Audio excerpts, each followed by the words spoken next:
आज की इस सभा के अध्यक्ष महेंद्र कैलाश नाथ जी, वह हरियाणा प्रदेश कांग्रेस कमेटी के अध्यक्ष श्री फूलचंद मोलाना जी और आज की सभा के आयोजक यहाँ से विधायक हमारे सात मंत्री, हमारे भाई महेंद्र प्रताप जी हैं,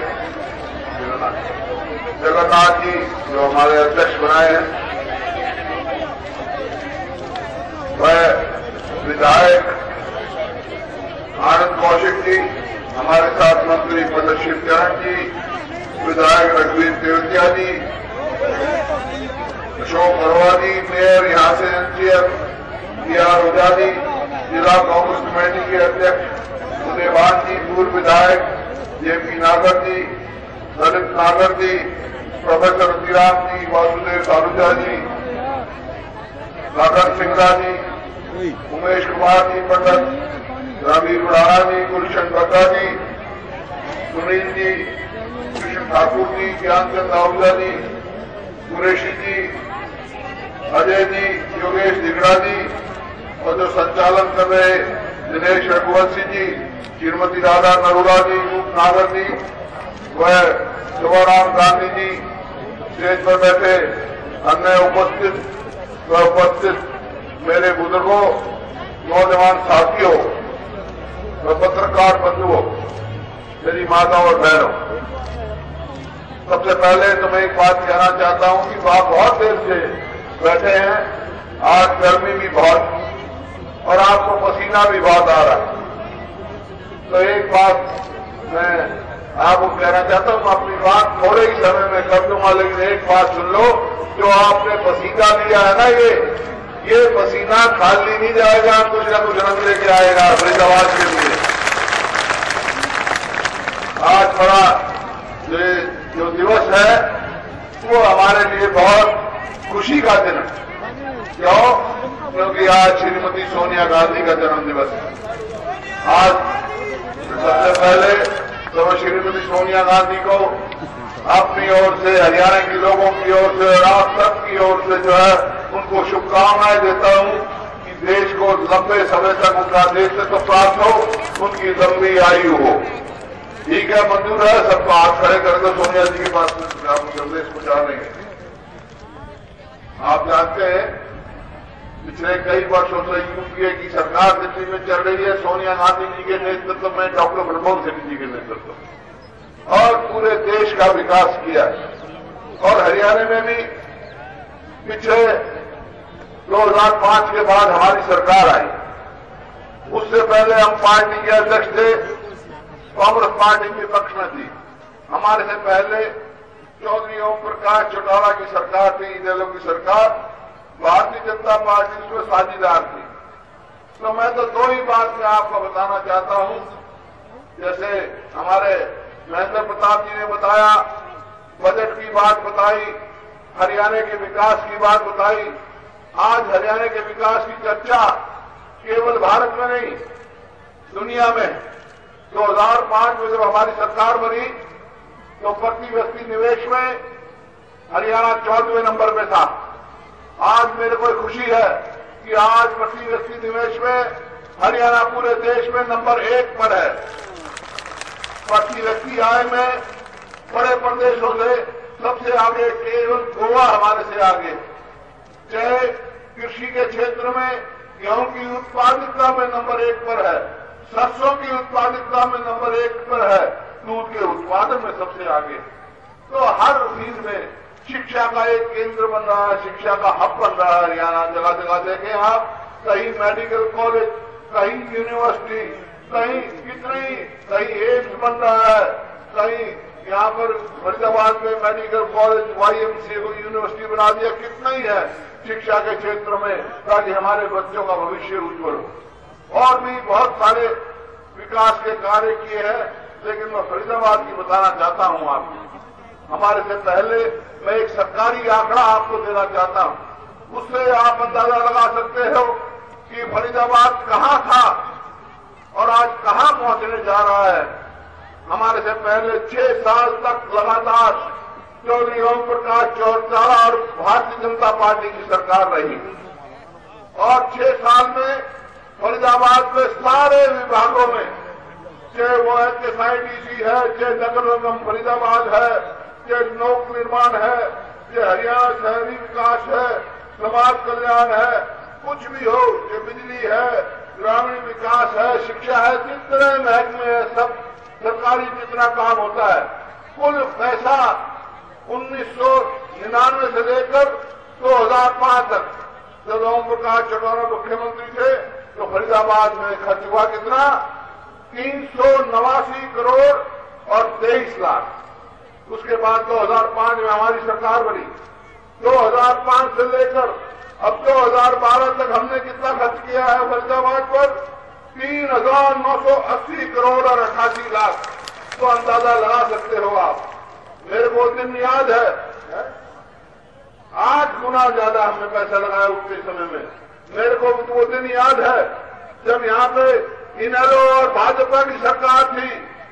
आम आदमी के जबान में आ गया था कि हमारा फरीदाबाद तो फकीराबाद बन गया, लेकिन उस फरीदाबाद को जो हमारा एक प्रतिष्ठा का शहर है, हमारा एक शोपीस है पूरी दुनिया में, उसको हम उसी स्थान पर लाने का प्रयास करें और वहीं ले जाके जोड़े जो इसकी प्रतिष्ठा थी फरीदाबाद की।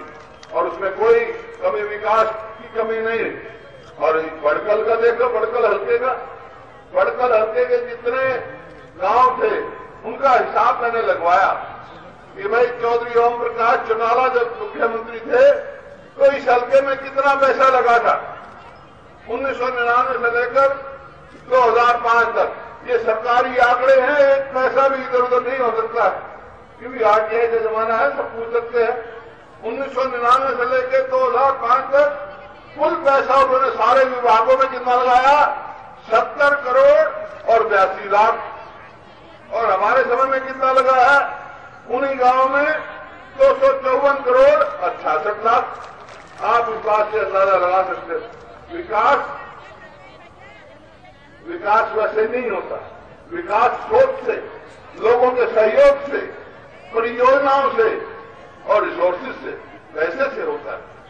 खाली कहने से विकास नहीं हो सकता। प्रत्यक्ष को प्रमाण की जरूरत नहीं। आज फरीदाबाद को चाहे IMP हो, चाहे YMC की यूनिवर्सिटी हो, चाहे मेडिकल कॉलेज हो, चाहे अस्पताल हो, और ये जो आपकी मेट्रो हो या ये आपका ओवरब्रिज हो, कितने ही आप बात गिरा सकते हैं जो हमारे 7 साल में थोड़े से समय में पूरा हुआ। कोई आसान काम नहीं था ये जो आपके हमारे समय में हुआ और जो अभी बनने जा रहा है आगे फरीदाबाद का जो हमारे दिमाग में नक्शा है। निश्चित तौर पर फरीदाबाद एक ऐसा, जब ये गुड़गांवा और फरीदाबाद की जब से रोड बनी है, हम विचार कर रहे हैं कि फरीदाबाद और गुड़गांव के बीच में भी एक मोनो रेल चलाई जाए, ताकि जो इस इलाके का एकदम उठाव आए। आ रहा फरीदाबाद उठ रहा है, इसमें कोई दो राय नहीं, और तेजी से इसको उठाना है और तेजी से विकास करना है। और यहां पर ऐसी चीजें यहां बनानी है जो इनको रोजगार मिल सके या इंडस्ट्री आए, रोजगार मिले। हरियाणा में कोई भी आप देख सकते हैं कि कोई भी उद्योग, कोई भी कार्य करने के लिए आज बिजली अनिवार्य। बिजली के बगैर कोई काम नहीं हो सकता। 2005 में जब हमने सत्ता संभाली, 66 से लेकर 2005 तक कितने कारखाने बने भाई? केवल एक। कितनी अपनी बिजली उपलब्ध थी हरियाणा में? 1587 मेगावाट। और आज कितनी है अपनी? कितने नए कारखाने बने 7 साल में? 4 नए कारखाने हमने बनाए। यमुनानगर, 2 झांडली, खेदड़, ये नए कारखाने बने। और कितनी बिजली उपलब्ध है? 5050 मेगावाट तिगनी बिजली हमने पैदा की। लेकिन यह है कि अभी समस्या है, उसका और समाधान कर रहे हैं। और इसी वास्ते कि एक और हम हाइडल प्रोजेक्ट लगा सके।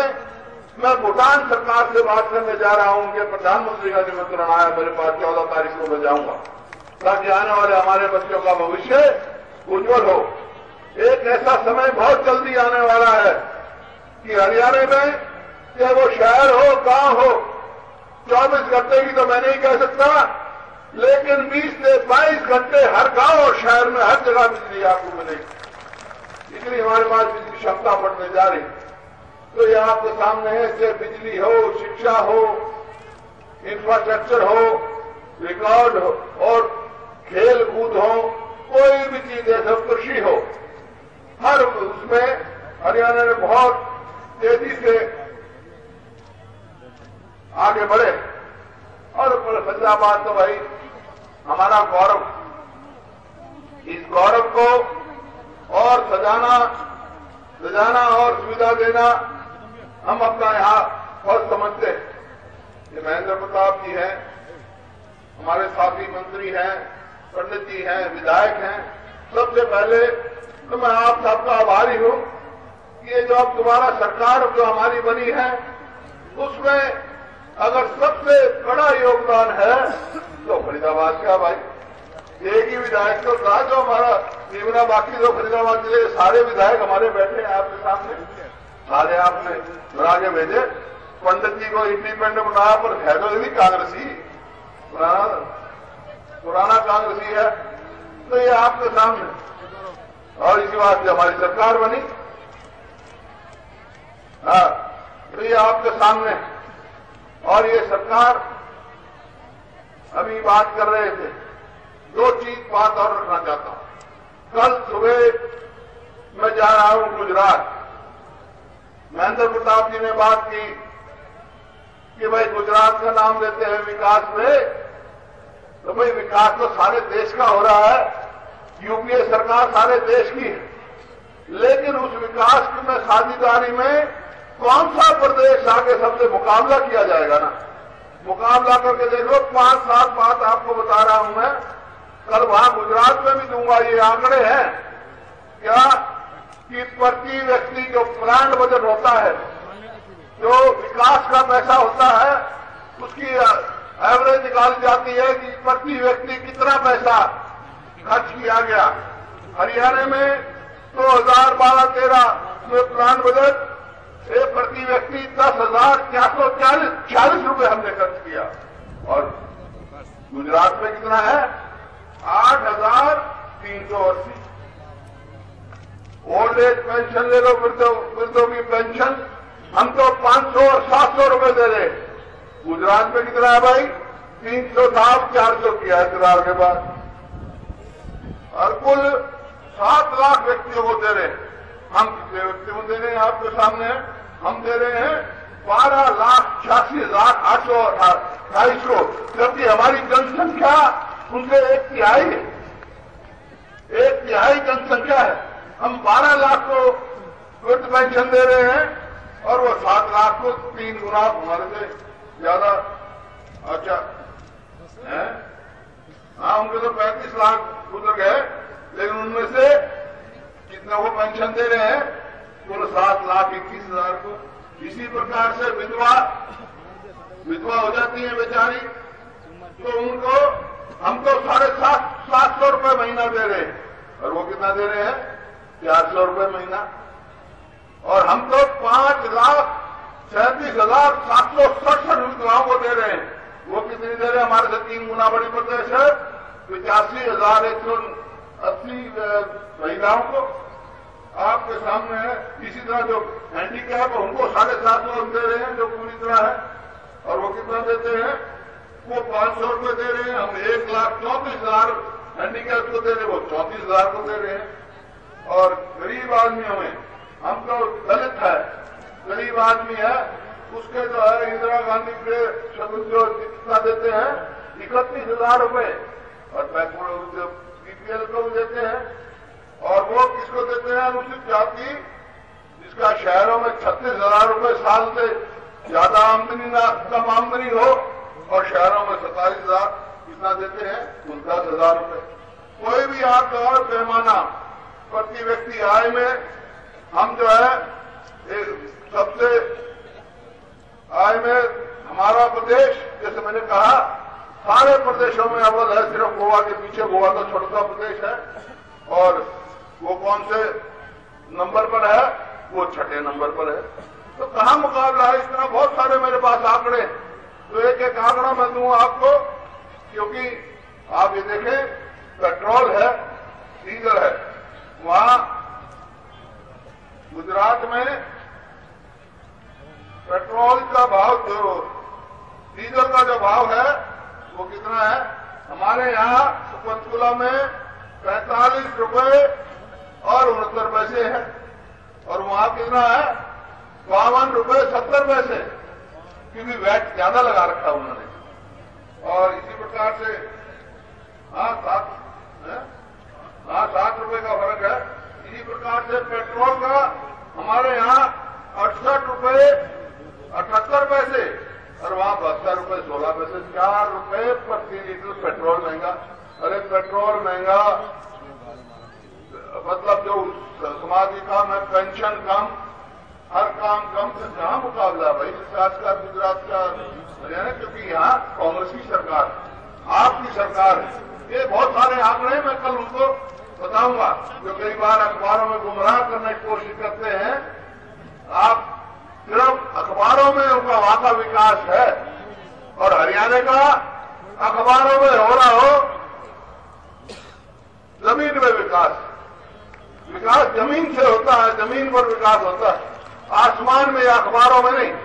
तो आपके सामने है, खेलों में देख लो, बताया महेंद्र प्रताप जी ने। अरे कॉमनवेल्थ होता है, हिंदुस्तान को 38 गोल्ड मेडल मिलते हैं, 38, उसमें से 22 हरियाणा के। ओलंपिक होता है, उसमें 6 मिलते हैं, 4 हरियाणा के। कोई मुकाबला थोड़ा ही गुजरात को, क्योंकि सुविधा नहीं देते हो खिलाड़ी को, ये नहीं है। अरे महात्मा गांधी का प्रदेश, जिसने देश आजाद कराया, हम तो स्वतंत्रता सेनानियों को 20,000 मान सम्मान की पेंशन दे रहे हैं, और वो कितनी दे रहे हैं भाई? 6,000। महात्मा गांधी का प्रदेश। तो आप किसी बात में भी कितने ही आंकड़े आप देख लें, कितने ही दिखाएं, कल ये लंबी कहानी है। कल मैं गुजरात जाऊंगा, जब मैं आपके यहाँ आपका संदेश लेके जाऊंगा, ये क्या कहूंगा मैं वहां कि भाई अगर विकास देखना है आपने तो हरियाणा में आगे देखो, हरियाणा से मुकाबला करके देखो। अगर वो मुकाबला करते हैं मध्य प्रदेश से, मध्य प्रदेश में बीजेपी की सरकार है, वहां क्या विकास होना है? छत्तीसगढ़ में क्या विकास होना है? करो भाई हरियाणा से मुकाबला। तो ये मैं संदेश लेके जाऊंगा आपका। यहां मैं आया हूं, महेंद्र प्रताप जी ने बहुत सारी बातें रखी। वैसे तो फरीदाबाद की उसमें कोई कमी हमने छोड़ी नहीं, और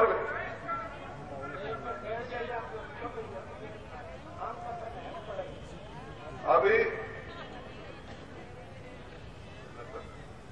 बहुत सारी हमने बातें यहां उनको बताई महेंद्र प्रताप जी ने। और इसके अलावा मैं बता रहा था आपको, तो मैंने आंकड़े दिए हैं। इसके अलावा जो फरीदाबाद में है, जवाहरलाल नेहरू राष्ट्रीय शहरी नवीकरण में 849 करोड़ के कार्य चल रहे हैं, जिसमें पेयजल और जो आपूर्ति वगैरह होना है, और 340 करोड़ रुपए की लागत से ये बदरपुर फ्लाईओवर जो है उसका निर्माण हो चुका है। और फरीदाबाद शहर तक मेट्रो रेल सेवा लेने के लिए 2,500 करोड़ रुपए की लागत की परियोजना की स्वीकृति दी जा चुकी है, काम चालू है। और ये YMC तक है मेट्रो, आगे बल्लभगढ़ तक ले जाने की हमारी परियोजना है। हम सोचते हैं आगे बल्लभगढ़ तक ले जाए। और 1922 करोड़ की लागत से NH को दिल्ली से आगरा 6 लेन की जा रही है। इस प्रकार से फरीदाबाद हर क्षेत्र में विकास कर रहा है। यहाँ बहुत सारी मांगे रखी महेंद्र प्रताप जी ने, तो मैं एक एक करके बताऊंगा। बाकी कुछ जो है वहाँ ऐसी भी मांगे हैं, तो वहां जाकर हम फैसला करेंगे। पहले इन्होंने रखी है कि ये बस स्टैंड की रेनोवेशन, बस स्टैंड काफी पुराना आपका, तो बस स्टैंड की रिनोवेशन के हमने ऑर्डर दे दिए हैं, वहां रेनोवेट हम आपका बस स्टैंड का करा देंगे।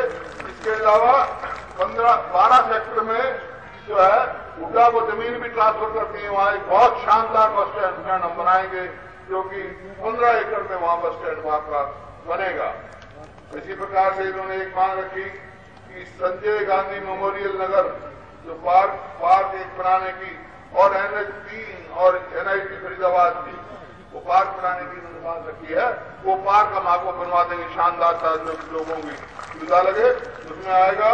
फिर उन्होंने लिखा है, पंडित जी ने भी कहा, जो ये पक्का नाला BK हॉस्पिटल से AC नगर आगे तक का, तो इसके ऊपर लागत आएगी 9 करोड़ रुपया, तो वो हम नाला बनवा देंगे, पक्का नाला, ताकि ये यहाँ की शहर की सफाई हो।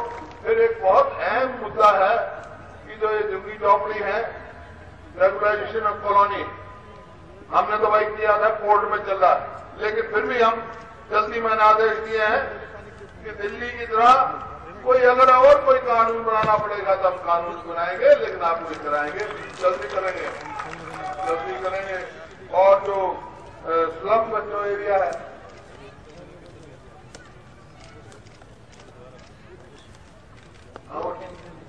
ये जो स्लम एरिया की जो क्लियरेंस है, उसके लिए हम जो है सर्वे करवा रहे हैं, फरवरी 2013 तक होगा। उसके बाद भी एप्लीकेशन की हम स्कीम बनाकर देंगे, और 3000 के करीब मकान जो है ऑलरेडी बन भी चुके हैं, और भी हम बनवा के देंगे जो ऐसी रास्ते उठाएंगे। वैसे नहीं हम किसी को बर्बाद करने नहीं आए हैं, हम आबाद करने आए हैं। तो ऑल्टरनेटिव बनाएंगे, तभी किसी को उठाएंगे, ये हमारी नीति है।